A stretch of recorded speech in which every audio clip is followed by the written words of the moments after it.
Punters, how's it going? This is CueBall's Bearded Rambles, episode 24. Now, today's episode interview thing is a very special one to me, personally. On today's show, this is going to be another long intro, okay? So, on today's show, we have the WAW promoter, World Association of Wrestling. He's the head of the Knight Dynasty, which includes the UK's, in my opinion, the UK's most badass female wrestler, Saraya Knight. Roy and Zak Knight, the UK Hooligans. Again, tag team. Obviously, the WWE's Paige. Well, and also, as well, somebody else who was part of the Knight Dynasty, and he is probably the UK's hottest talents, Ricky Knight Jr. So, yeah, it's absolutely brilliant to have you on here, Ricky. Thanks for coming on. How's it going? Yeah, all good, buddy. You missed a couple out, though. There's my son, Tony Knight. There's also my other grandson, PJ Knight. And we're all active wrestlers, so, yeah, there's a full roster of us. Sorry about that. We can actually run a show. We can run a show of the nights. There's many of us. Nice. So, are you happy to jump in with the questions? Well, you just far away. Whatever you want to ask, I'm here to answer. And I'll answer anything you want me to ask. So that's good. Very cool. So, for everybody who comes on, I like to ask the same question because I find it interesting because everybody has a unique story. So, how and why did you get into the wrestling business? Well, people who don't know, I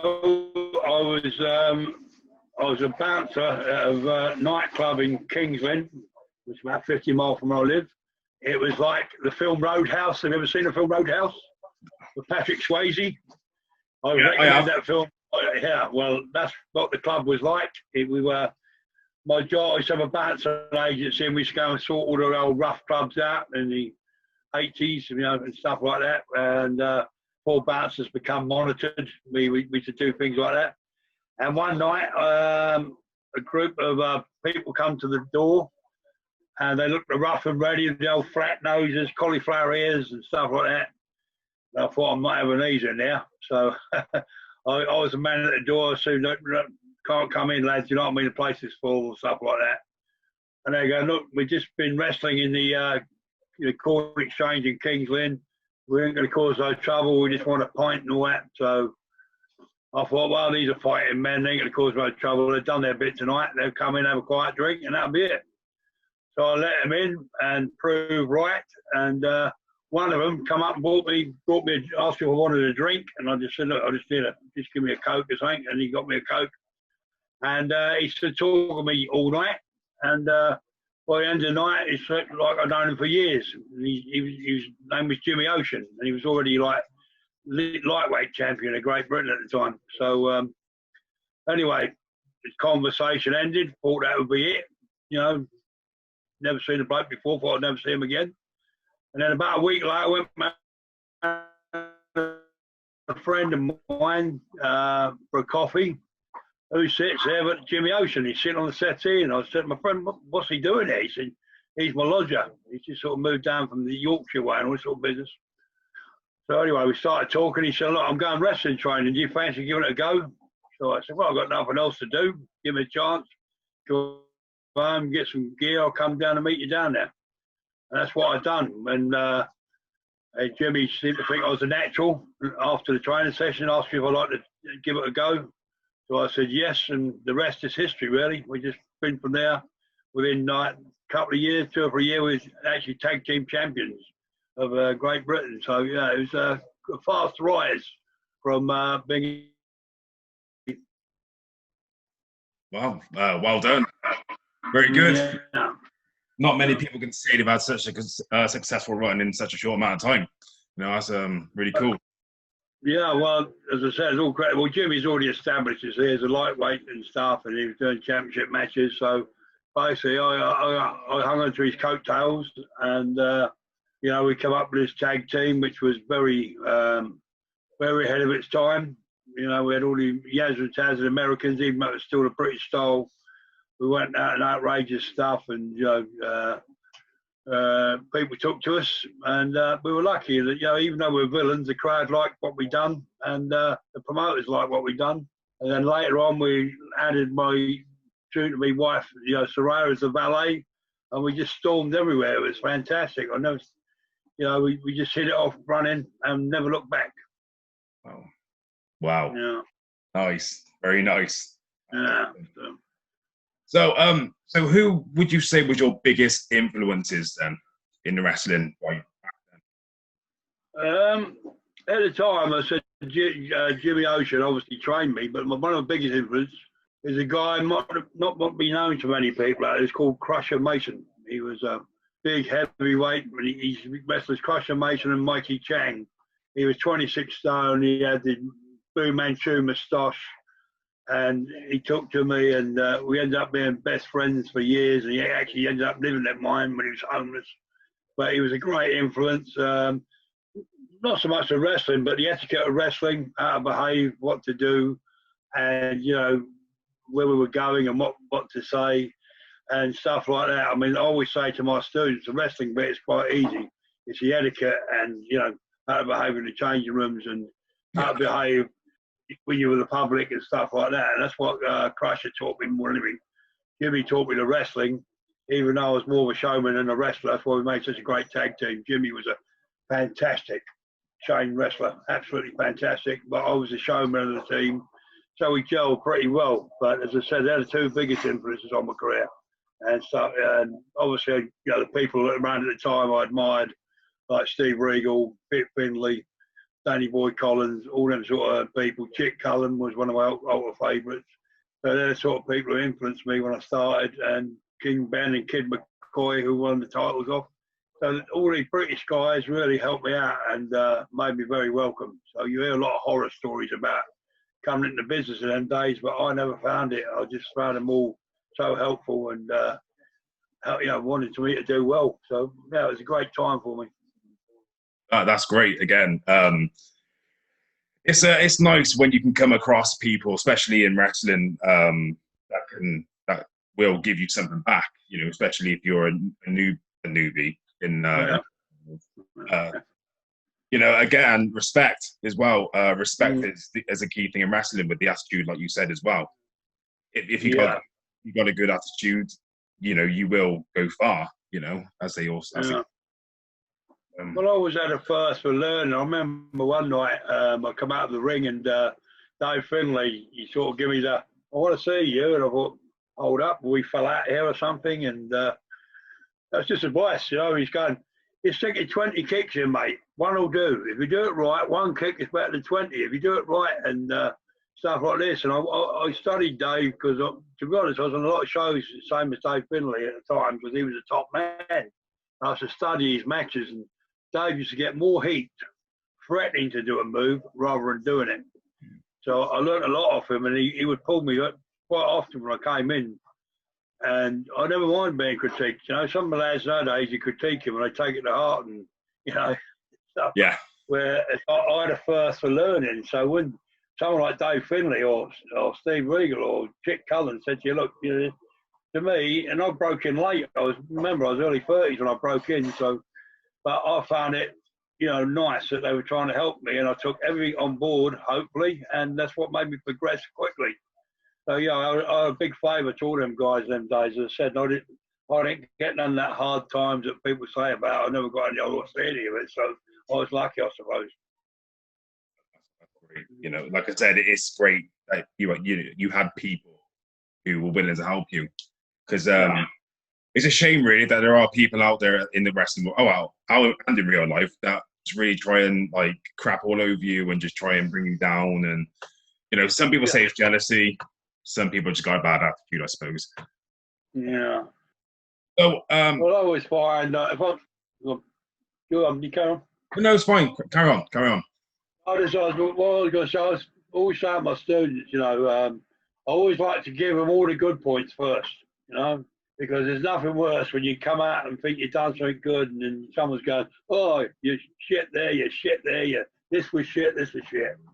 But I like my approach is, look, you've done this fantastic, you've done this well, you've done this well.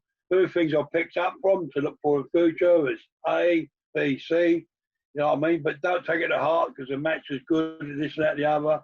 Or your promo was good in content, but remember to get in character. If you're trying to portray, say, a butler, I've got a butler at mine. I was councillor state. It's not going to work.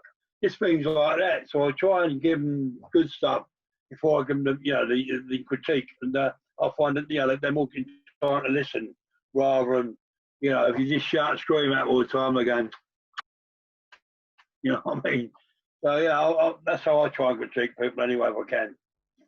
Yeah, I think that's perfect, personally, because it's a case of, like you said, people tend to listen more if they get the positive response first, and then it's not a case of trying to like shit over people. It is just constructive criticism. You are helping the that's right the next big thing essentially. Yeah, that's right. Yeah. Oh, that's good. That's why you talk about RKJ. He's always looked first for more knowledge. And even now, he'll say, "Granddad, what about this?" And he's still listening to criticism from me. If I say, "Look, that doesn't look right," or "That doesn't look right," I mean, I remember I started. My matches would be filmed, and I'd come out there thinking, "God, that was brilliant," and I'd watch something back and forth. Mate, that looks shit. I'm not doing that move again. You know what I mean? I don't perform it right. It doesn't look right.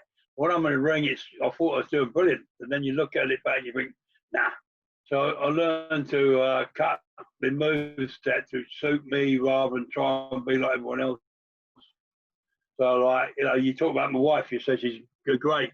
But she's got, if you watch Saraya when she's in the ring, she's got about a 10 move set and that's it. She's all character. And people are terrified of her because of her character in the ring.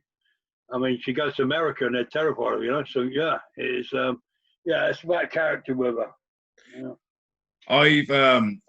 When I first stepped into the ring, I started with Evolution Wrestling, which was back then Pro EVW, and I can't remember who the trainer was at the time, but the first thing he said to me is, "Remember, less is more." And yes, 10 years down the line, I still think that, and I'll say that to anybody who's just starting out. Just remember, less is more. Yeah. You've got to go out there and do flips and tricks. Have a 45-minute match to try and get yourself over. People are going to remember the less you do, I suppose. Yeah. Well, I think, I don't know if you read Jake the Snake's thing on the internet yesterday. He was saying about a lot of the modern guys, even though they're doing great stuff, doing great stuff, but it's unforgettable. You walk away and forget it. They do a fantastic flip move or they do something on the top rope, but you walk out of the building, it's forgot. But when you build a match on storyline and you do feuds and stuff, it's never forgotten until that feud is over. So that that keeps you coming back. Storyline keeps you coming back. Not somersault off the top rope. That's great. I'm not decrying it, but fans want to be involved. Fans want to be part of the show. Fans want to feel the emotion. That's what I try to do at WAW. All our storylines are built on emotion. And my head coach last night said to one of our lads who was pacing up and down the change room, really worried, and my coach said to him, "Look, if you're worried about remembering your match, you put too much in. You shouldn't be worrying. You should go out there and be enjoying it and making the public love it. But you're walking up and down the change room in a state of nervousness because you're giving yourself too much to worry about." And I think that was great advice too. Go out there and enjoy it. If you enjoy it, the fans will enjoy it. That's the bottom line. Yeah, 100% agree. Like throughout this pandemic, we have seen, like from watching various wrestling companies, that the crowd are actually a big part of the wrestling scene nowadays. Yeah. And I kind of hope that more guys in the business kind of know that, have learned that now. Learn the fact that the crowd are, because we work for them, when we got to build emotion, like you said. It is what it is, isn't it? Yeah. Well, we're entertainers first and foremost. on my kids' birth certificates, I'm an entertainer. You know, that's what I do first. That's my thing in life. And, you know, wrestling is part of the entertainment business, in my opinion. So, but what I'm saying, I think a lot of people have forgot that. They forgot they were entertainers. People pay a ticket to get involved. People pay a ticket to be, you know, to escape reality. Yeah. You know, I'm not, you know, people are not thick. They don't come in and go, they believe everything, but it's like watching a soap opera on telly. You can get engrossed. You know, you get the top villain in Coronation Street or EastEnders, everyone getting engrossed in it, you know. And I remember years ago, you know what I mean, as I said, when, what's her name, and Coronation Street got locked up, and all the whole newspapers are doing, men pieces it, because people escape reality. That's what they want. And even more so at the moment with this COVID rubbish going on, they want something they can believe in and just have, just have fantasize about and not have reality. And I think that's what wrestling gives people if it's done right. And as I said, I've got nothing against what I call the flip-flop boys. They do what they do, and it's fantastic. But, you know, I go to like the holiday circuit. We do a lot on the holiday circuit. And, you know, the blue coats or the governors say we had the flip-flop boys there last year. We didn't feel involved. The crowd didn't feel involved.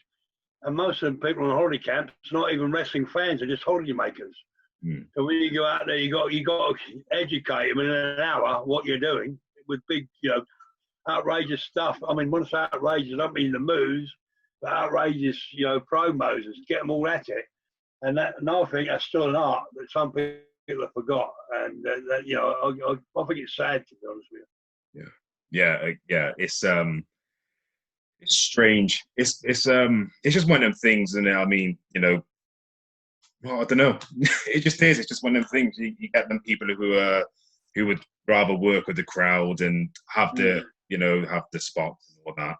But then you get them people who just forget, and they'd rather just do a full match just on pure wrestling and just not worrying about what the crowd are doing. Yeah. Personally, me, I'm a crowd guy. I'm the crowd guy with a couple of moves, job done. People will remember who I am, thankfully. I'm not trying to blow my own trumpet. I know, but yeah. But they go away entertained, you know. I'm not being funny. I'm 67 now, and the camp still asks for me. Asks I'm there and stuff like that. And as I say, it's not blowing my own trumpet either. It's just that I know I go out and entertain. You know what I'm saying? But that's what I've done all my wrestling career. So it's nothing new to me. But I'm still around at 67. I can still get in the ring, and there's not many can say that, you know, because I've took horrendous bumps or I've done stupid stuff. And, you know, I'm not being funny. I mean, Jimmy done it in our early days, but then I rapidly grew to the idea, like you said, less is more. And, you know, and I found out the easy way, less is more, but you still get more heat. Yeah. You know, I've gone shows with crowds and I follow people, and I've never worried about following anybody. And they go, how do you get that heat? And I just bounced because, like, you know, I'll just entertain. Less is more. And, you know, you remember the crowd, you've got to keep up with what you're doing. And when they see 1,000,000 miles an hour, boom, boom, boom, boom, going across, they're like that. It's like a tennis match. You can't take it all in. But if you make them have it, what I call make them have it, is so you're probably entertaining yourself, you know what I'm saying? Make them have it. Whether you like it or not, by the end of it, they will love you. Guarantee it. Yeah, definitely. Oh, we could keep going on about this. This is great. But, so we're going to rewind back to your early days again. I want to know what it was like for your first year in the business. First year, did you say? Yeah, the first year, please. Yeah, as I said, it's weird really, because in them days you used to get date sheets. Rather, because there's no internet then days, so the promoter would send you a date sheet each month in the post. And I worked for local promoters for a couple of years, you know, quite regular. And then Jimmy got me in with, tried to get me in with Brian Dixon, All Star Promotions. Yeah. So anyway, Brian sent me this date sheet, one date on it. Always remember. So I'd done my date, and Jimmy said, look, bring your bag, Rick. He said, you never know when they're short. So anyway, I went there, first night, Brian's gone, I'm short. Has your boy got some gear? Yes. I ended up about doing 20 shows that month, just because I went to carry my bag. That's another thing nowadays. I say it to my guys, they're not willing to go to a show unless they're booked. Whereas I just wanted to make my way in the business. I didn't give a shit how I'd done it. And at the time, I had multi-businesses, you know what I mean, which I give up for wrestling. You know, I was a rich man once, but now I come into wrestling and it soon went down the tubes. But what I'm saying is that's what I wanted to do. And that first year was tough, but then we started, as I said, we got to the top of the bill very quick. So I said, that first year we started rolling along. It was really good, you know. So yeah, as I said, it was. I was quite lucky. I got to be honest. I hold my hands up, say I was quite lucky because I had Jimmy coattails to hang on to, you know. So that's good. Cool. Well, thank you, Jimmy. You know now. Yeah, yeah, definitely. So if you can, this might be a hard question for you, but could you put, right, basically, what's your favorite match you've had so far?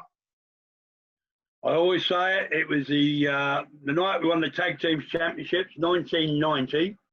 Colston Hall, Bristol, sold out.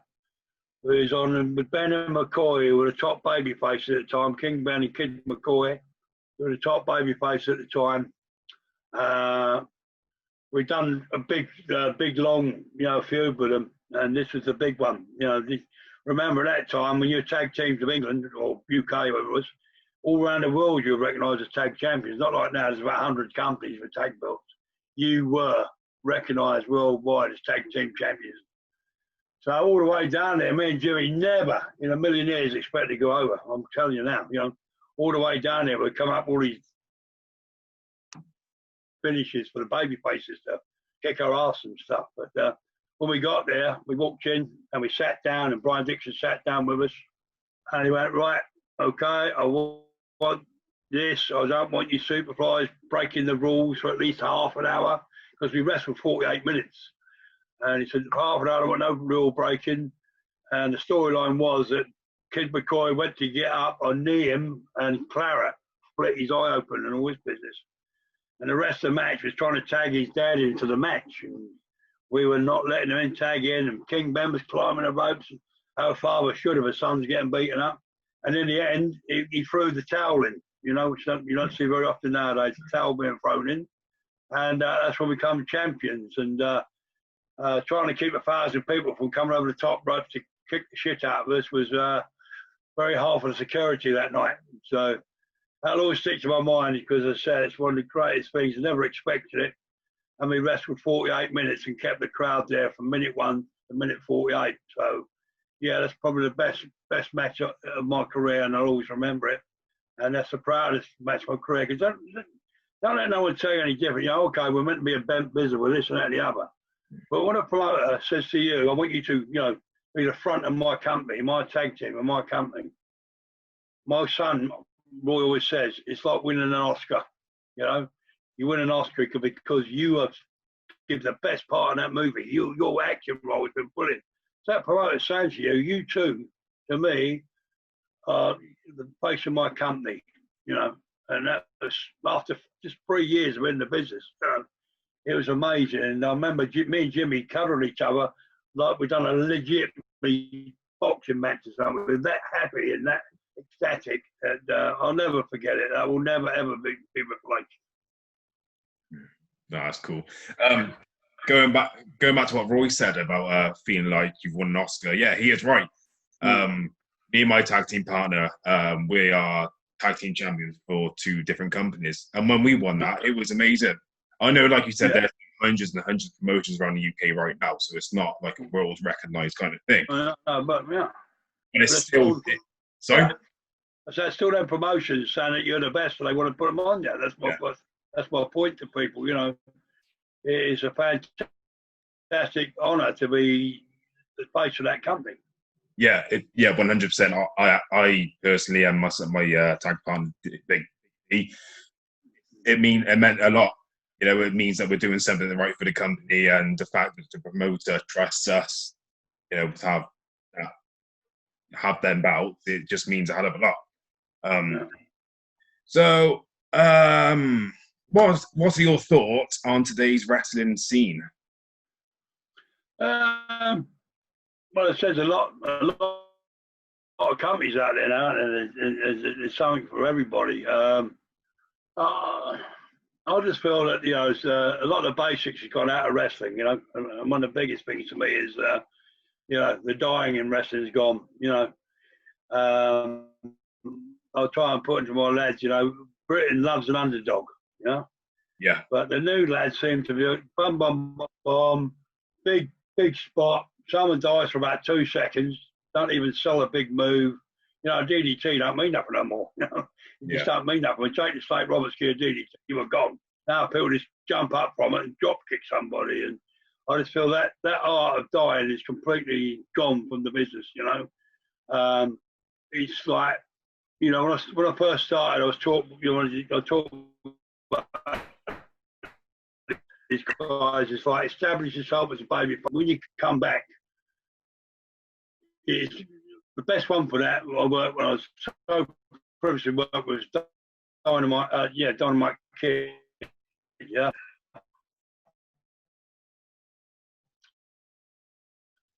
First time I went on with him, and I said, "What do you want?" He went, "Just kick the shit out of me, lad." He said, Nice. And he died, and he died, and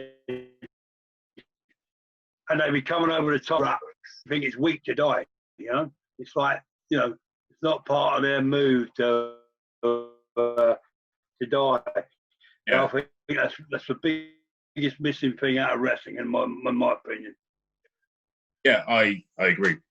I see. I know I'm agreeing with you a lot, but everything you are saying, I genuinely do agree with me. I'm not trying to brown nose you or anything. I just want to put that out there. Yeah. If you don't, just say so. We won't fall out. Yeah, no, that's cool. Yeah, it might get darker there, by the way. You don't need a light. Yeah, so I'm going to turn my light on quickly. 2 seconds. You see? Okay, I'll just show you. Yeah, there we go. Right, Phil. That light gone there? That's all right, I got it. I've got no, let's get dark. Yeah, I'll just put a light on. I think that could be better now. You see all right now? Yeah, perfect. Yeah, you see me okay all now? right now? Yeah, great. Yeah, brilliant. Yeah, brilliant. So, this is the part of my show that I like to call CueBall's CUTOUT.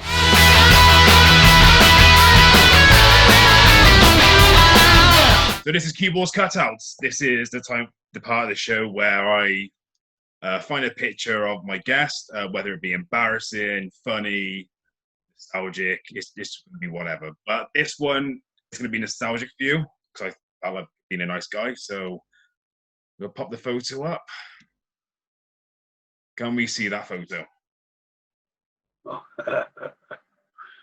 Yeah. That's an old one. So what are these belts then you've got here then? They are the British tag team belts that we had in 1990. So that picture was 1990. Yeah. What promotions were they for? Brian Dixon All-Star. Right. Yeah, that's what I was telling you about when we won against King Ben and Kim McCoy. Yeah, Bristol. Yeah, that's the one. Good looking lads, weren't we? Yeah, well, you haven't changed a bit. I must admit. Yeah. Lots of Fillmore teeth, that's it. Yeah. Who needs teeth? Who needs teeth?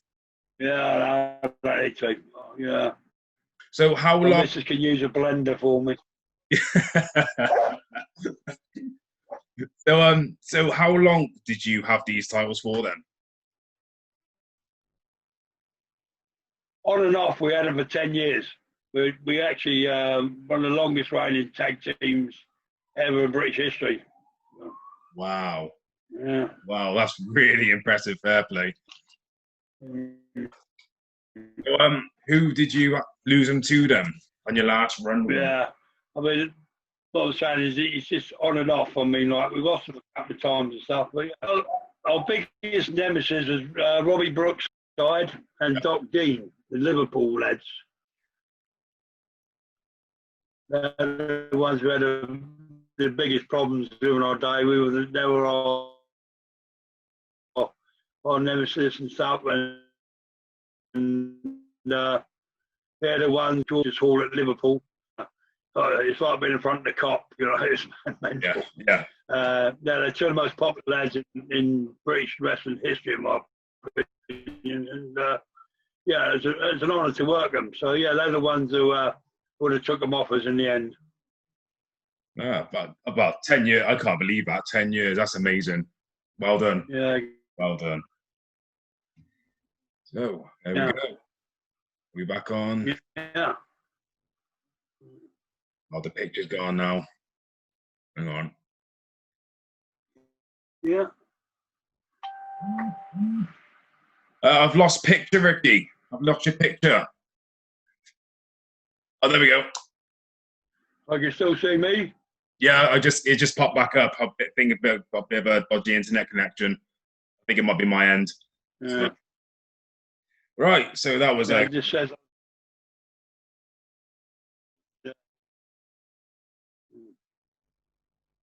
Yeah. Okay. Yeah. Sorry. I don't know. The internet connection's bad, I think, or something. I don't know what it is. Yeah. So let's talk about the Knight Dynasty then. So how many generations have we got in the Knight Dynasty now? If you count my father being a amateur wrestler, he never turned pro, but we're probably on now the fourth generation. Wow, fourth generation. That's impressive again. That's brilliant. Yeah. Yeah. Oh, that's cool. Really, really cool. So yeah, still growing. Yeah, still growing. Yeah. Because we got the kiddies club as well, which by yeah, so I've got two grandsons and two great grandsons in the kiddies club as well, the kiddies group. So that's another 4 ready to come through. You're going to take. They're going to be taking over the UK, I think. Yeah, taking over the world. Yeah. Nice. Yeah. Yeah. So obviously, there is a film about the Knight family, isn't there? It's called.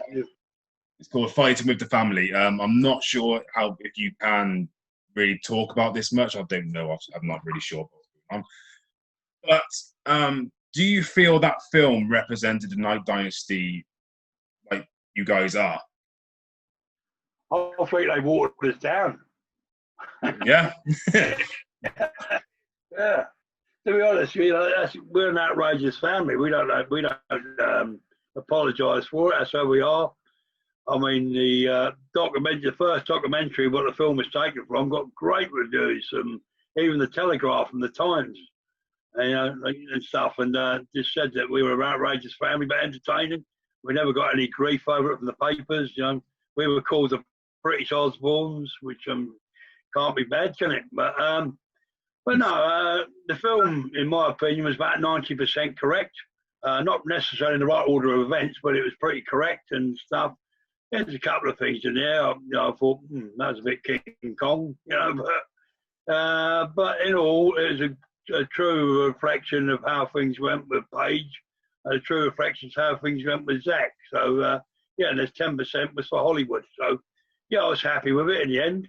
I thought it was going to be a lot, but you know what they like with wrestling, sometimes they can really take the piss. But I thought it came across, it got great reviews, it got 92% in Rotten Tomatoes, which is pretty fantastic for a film review and people like that. So yeah, I was happy with it in the end, and I thought Nick Frost done a good job of playing me as well. So I was happy.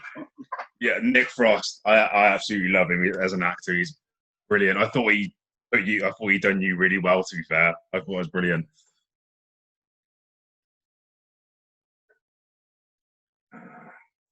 God, this internet connection is awful. Yeah, I said to him, and he was he done brilliantly, even though he was like me. He was trying to copy me. He was, but he just said, I came across to him as a family man, and Sorry, the internet connections keep going. I'm sorry. I do apologize. I don't know what's going on. It never usually happens. I keep getting bits. Like I am listening to what you're saying, so I can't put them all together. So I know what you're saying. So yeah, that's right. So obviously, the producer was Dwayne Johnson. Yeah. Did you ever get to meet him? No, I didn't get to meet him in the end because I said a lot of the filming in America, I couldn't go to. It's no secret, your daughter, which is something we're trying to sort out now with the embassy and that. But yeah, so I didn't really get to see him. But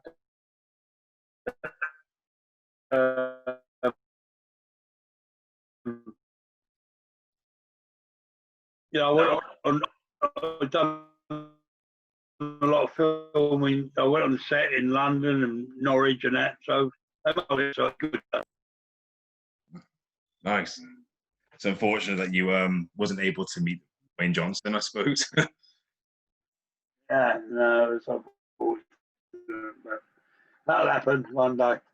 Hopefully one day, yeah. Okay, so when your daughter, can we speak about it? Are we able to speak about your daughter a little bit? If you're happy to. Of course, yeah. Yeah, so I just don't want to. Cool. I just want to make sure I don't want to like overstep any boundaries or anything. But if you did, I'd say,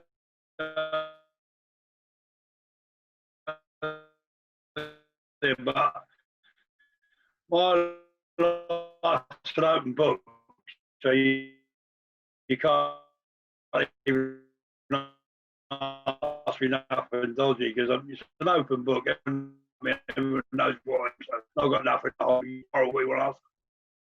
Right. So, what was the family's initial reaction when she got contacted by WWE?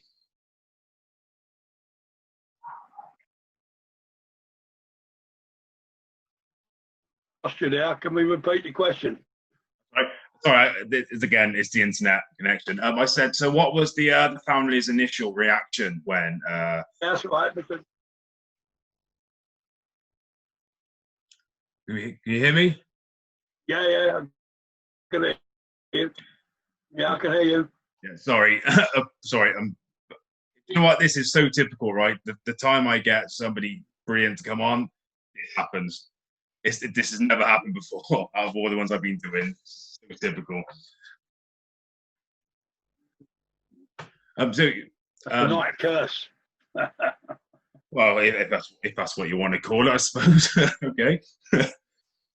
So yeah, the reaction. What was your reaction to getting contacted by WWE and having the trials and all that? Well, to be honest, it wasn't WWE contact. There was a British wrestler. I don't know if you ever heard of him, Drew McDonald. Oh yeah, I know. Yeah, I know who Drew is. Yeah. He used to be a British wrestler. He became he was the agent for WWE at the time. Right. And he came to one of my shows, because I knew him very well, and he asked about Paige and Zak. He actually got Roy one first. Roy got one 2 or 3 years before him, but Paige and Zak went together, and it was actually Drew who set up the trials for him, and he and my wife took him up there with Drew, so that was down to them really. And it's quite common knowledge that they both failed the first one. They said, right, because Raya had thought she'd have to dye her hair and be blonde and stuff. And they said she looked too much like a diva. So she went back to her old grunge or style, whatever she had, the dark hair and that. And they picked her up straight away second time. And that's where in the movie, it's a bit not right in the movie. She did dye her hair, but it's out of sequence, if you see what I mean. So, yeah, that was a true bit, but not in the right order. Yeah. Okay. So yeah, so when they rang up and said she got him, he was over the moon. Over the moon for her. Yeah, I mean that, but yeah, I mean as a father, that must have been absolutely amazing. They're super proud. It was like sort of I was happy but sad because I was leaving my daughter. You know, as I said, she's been over there 10 years now, and probably seen her about 8 times in 10 years. You know, so it is sad in a way, but also it's made her. She's made up for life with money, and you know she'll never have to worry no more. So yeah, it's good. Even though, as I said, I do miss her badly, but you know, to know she's doing well is you know, counteracts that. Definitely. I mean, I'm glad she's doing really well for herself, especially you know, with the injury and all that. But so, is there any chance of Zak and Roy potentially getting some more trials in the future? Well, Zak and RKJ were over there when COVID broke out. They were having trials and they got sent home because of COVID. So they've been invited back once COVID is over. So, oh, that hopefully. Zak's luck, you know. But yeah, they flew all the way to America. You know, they were there for a day, got sent home and said they'll be retried next year, hopefully. So, yeah, still hope for Zak and for RKJ as well. So there could be 2 more nights in the WWE waiting to go. Oh, so that'd be really good. Yeah, that'd be awesome. Well, hopefully their trials, when this all finishes, will. Yeah. Right. So I think this is gonna be my last question for you before before I ask the fan submitted questions. That's okay. Still got time. So my last question to you, Ricky, for now, until if I might think of something else. How would you like to be remembered once you fully retired, if you ever do? Well, I said I keep saying to my family, you know, I just want to be. My legacy will be my family. Yeah. All the nights wrestling.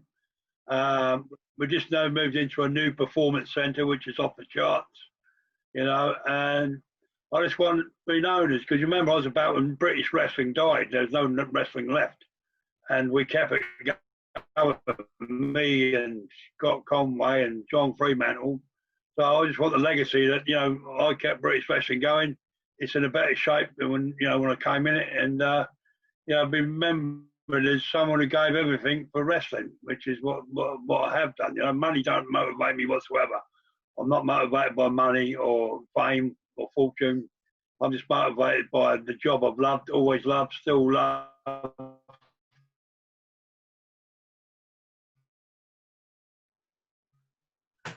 And, you know, at 67, my biggest happy place is in the wrestling ring.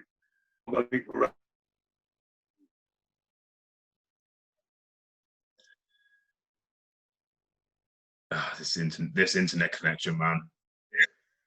This internet connection. So, that's all my questions. That's all my questions.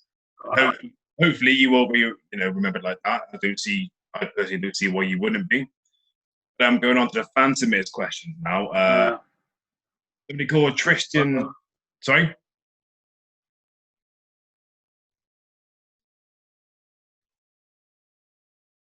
No. I'm waiting for you to reply, buddy. Sorry. I'm all good. I'm just for you for the question. Yeah. All right. So Tristan Hayes asks, does he miss the old days where it was harder to break in? Has opening the doors watered down the quality?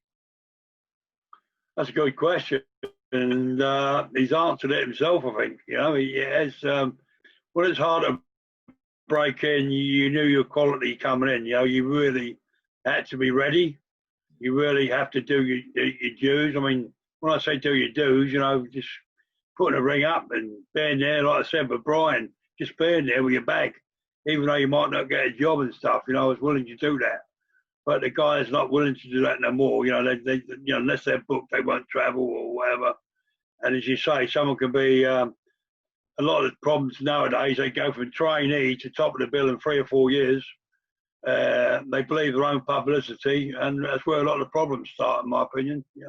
When you have to work 10 years to get to the top, you know the value of work ethic. You know the value of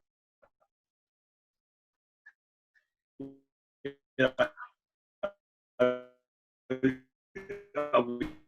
job, the value of the fans. But when you jump from trainee to top of the bill, and I like the job. Might be that's my opinion. Yeah, I agree. So there we go, Tristan. There's your question answered. Last question is from Chris Edmonds. He's a referee around the South Wales area. He's pretty good. I'll say he's good if he's watching this. Are WAW planning to hold any more shows like the one on Norwich Football Stadium? Maybe a stadium or two? Yeah, well, our hope is we done Norwich City Football Ground last year. Yeah. Our hope is when COVID is over that we can go around a few stadiums and stuff.